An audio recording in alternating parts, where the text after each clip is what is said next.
Welcome, ladies and gentlemen, to the start of the video game canon here on World of Reviews.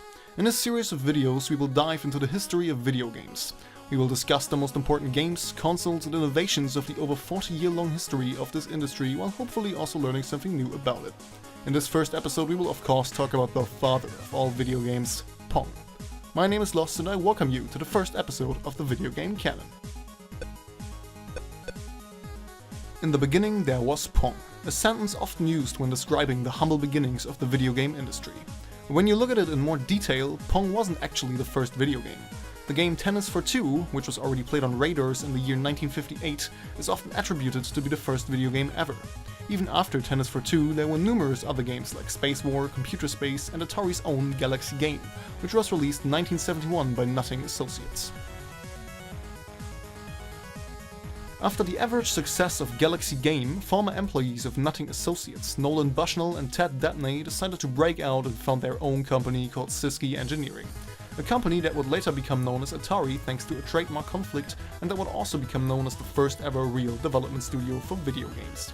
Originally, Nolan and Ted had intended the company to be based on engineering consulting, and early on they had already signed a deal with the company Bally to make a pinball machine for them. To do this, Atari hired a design engineer that would later become responsible for the creation of the video game industry, Alan Alcorn. So there they were, the grandfathers of all video games, Nolan Bushnell, Ted Dabney and Alan Alcorn. And what were they supposed to do? Build a pinball machine. But Nolan had different plans. On the 24th of May 1972 he visited a demonstration for the newest form of entertainment, the Magnavox Odyssey. During this demonstration he was able to play the precursor to Pong, a game simply called Tennis. Nolan was so fascinated by the game that he scrapped the plans to build a pinball machine and instead told Alan to build a game like Tennis, a game that would later become known as Pong. Nolan showed off his brilliant business sense quite early when he managed to stall Bally while using their checks to finance the creation of Pong.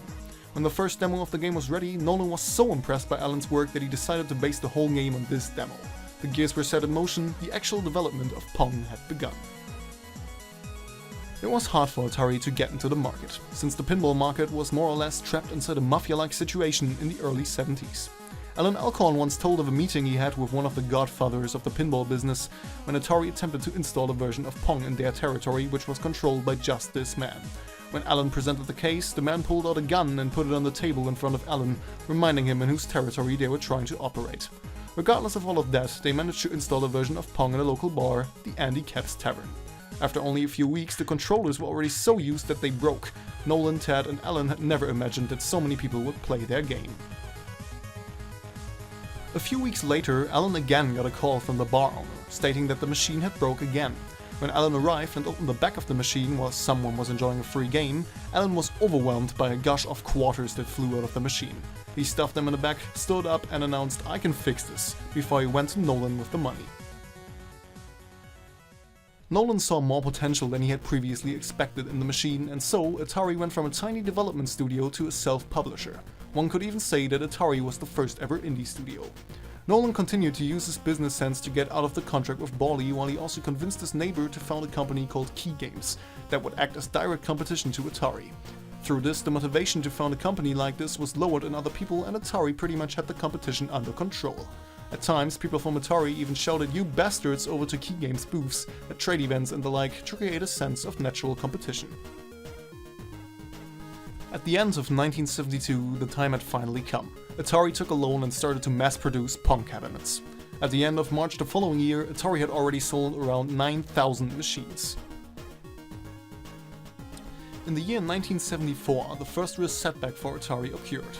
Magnavox, creators of the Magnavox Odyssey, were suing Atari and other companies for copyright infringement on the gameplay of Pong.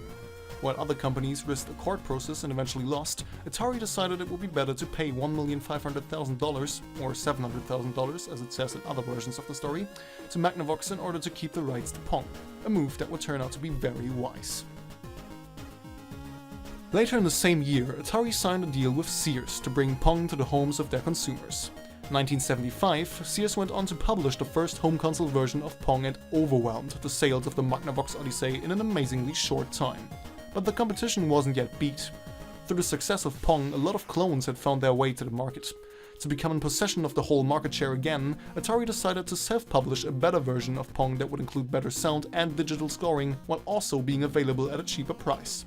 Surprisingly enough, they actually achieved to do so. By creating a specific Pong chip, it was possible for Atari to deliver better quality at a cheaper price. Atari once again dominated the market. Later, Atari went on to publish different versions of Pong, including one for 4 players instead of 2. But why was Pong so successful? Nolan Bushnell and Alan Alcorn said it was thanks to the easy-to-understand gameplay, and it was probably exactly because of that. While other games before Pong had to be played with a manual, Pong could be played by 2 drunk guys in a bar and they would understand how to play the game in a matter of seconds. Even if Pong may have not been the actual first game of all time, it may have very well been the most important of all time. Without Pong, there would have never been a video game industry to begin with, because even though the Magnavox Odyssey was the first console ever, it primarily existed to sell more TVs.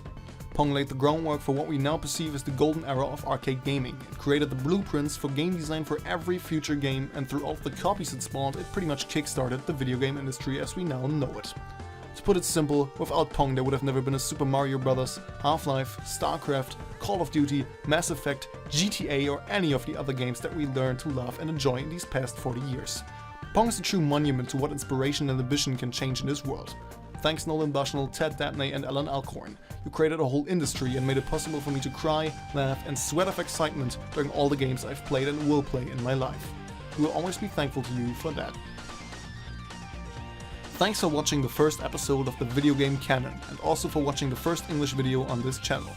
Since this originally started as a German channel, I will have to ask you to forgive me for not being able to watch the other videos currently on this channel. From now on though, I release every video in both German and English for you to enjoy. If you have any feedback, I'm always open for constructive criticism.